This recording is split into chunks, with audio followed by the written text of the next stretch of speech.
Okay, now dance. I can't. Okay. My maracas. Wait, this is. We are living. You know the lady, she was single. Bro, like, I'm glad. You know she was doing her dancing in the beginning. oh my god. Okay, we have to. Oh, There we go. all right.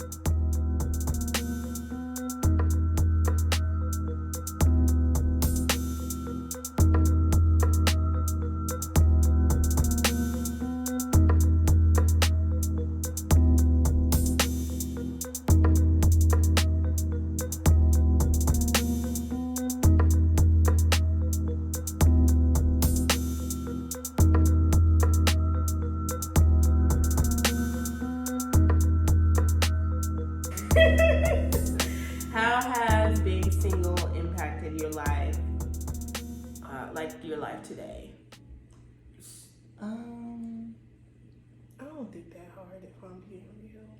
It's honestly, it's giving me time to think and mature. Yes, Like, that, it's really, yes. I've really matured as a woman and just as a person, period. That's good. As a child of God. And honestly, it's just really has grown me. And honestly, it's just really made me very happy with who I am. That's really and happy good. with myself. That's good. Same. Like, for me, like, my singleness has allowed me to, like, focus on my relationship with God. Like, I've been on this, like, fun little wave. Not fun, but this wave. I have to demonstrate. Yeah. That's more of a ghost sound, though. It was mad Scooby. Because when you did this, I was thinking roller coaster, but you said I didn't ask for either. That look. Either input. It goes with it. Either. Let's do it together, Addison. Ready? No. She said no. So, I've been going, I forgot.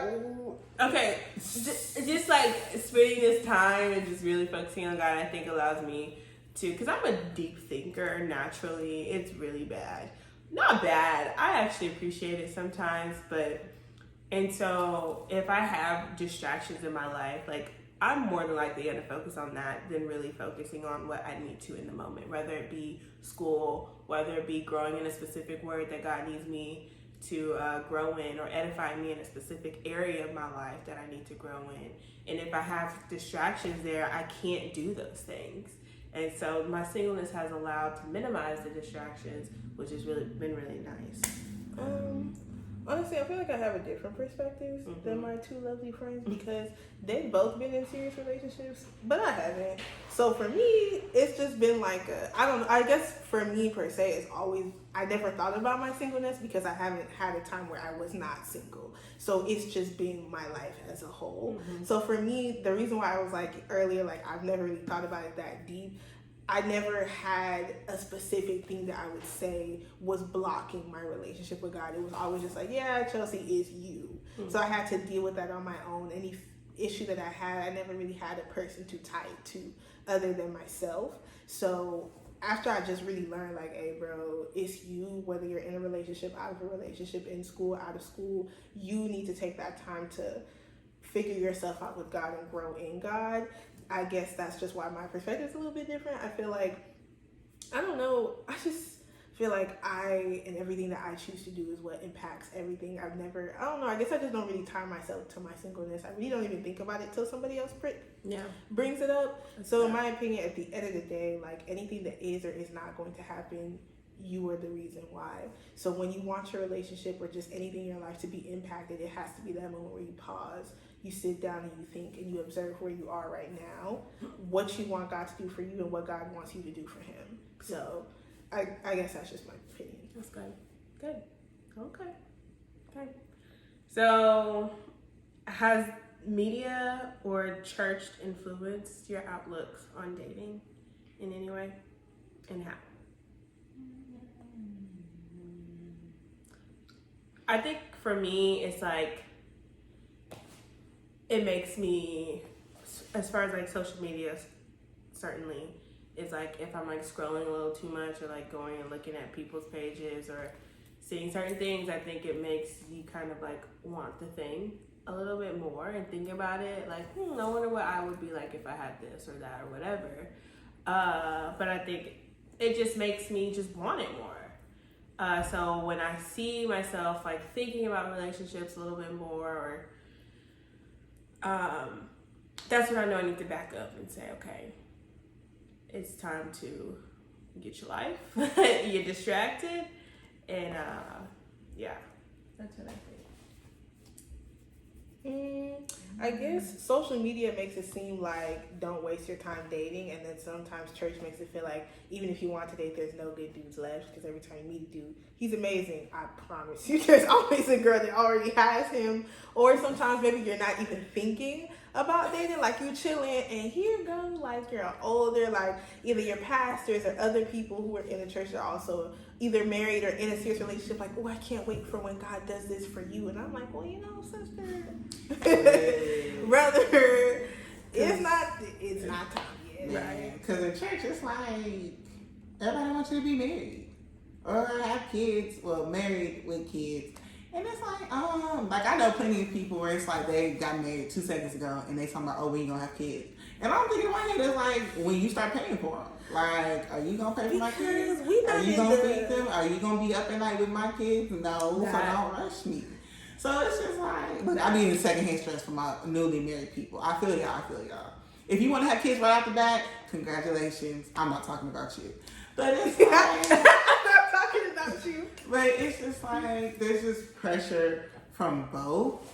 Yeah. Even though, honestly, I be chilling in my little single corner. I'm telling you, I be enjoying it. Like, the people at my church have amazing children, so I get to play with them, babysit them, care for them. I'm straight. But, yeah, it's just that pressure. It's like you miss one snowball from over there, here come one from the other side. I'm dodging them from Bible.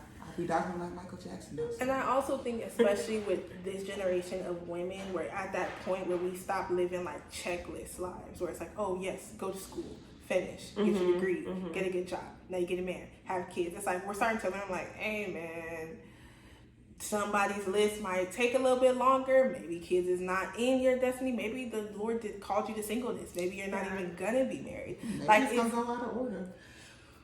Some of us had kids before we met the man that we were supposed to be married to. It's like, as we're maturing, it's like, dang, we're starting to realize like it is a really long checklist.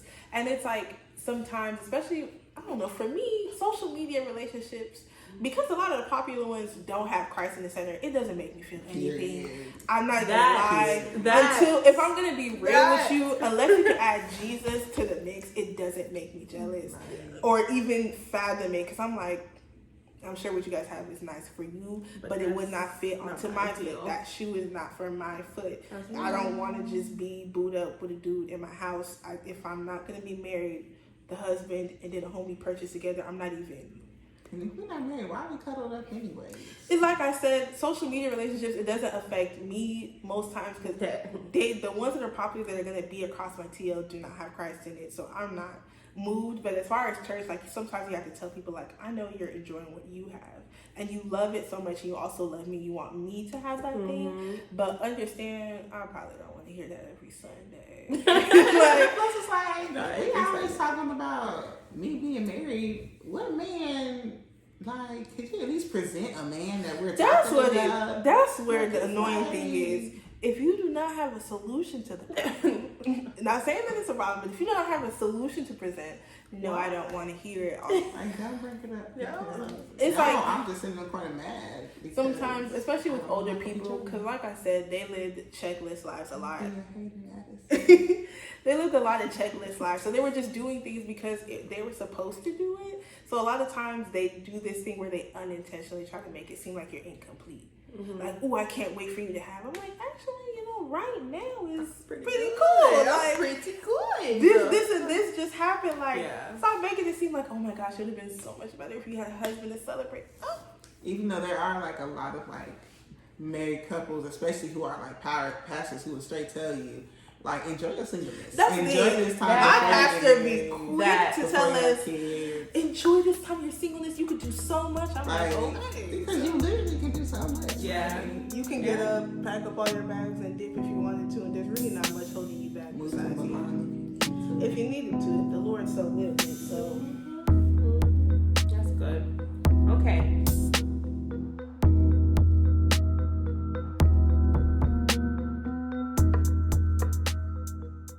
So, how do you feel about the word waiting? And what does it mean to you?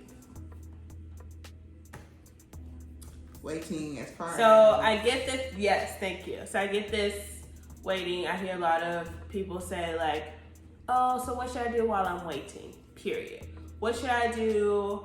Or how does waiting look like? And we never get this whole, like, it's always implied that you're waiting for marriage. okay, that's why I was Yes. confused. Yes. Oh, And it should confuse you. This should not become a thing that we live by, but yet it is still a thing that we say, that we do. And yeah, so what do you guys feel about this idea of waiting for marriage, but using just the concept of what are you doing if you're waiting?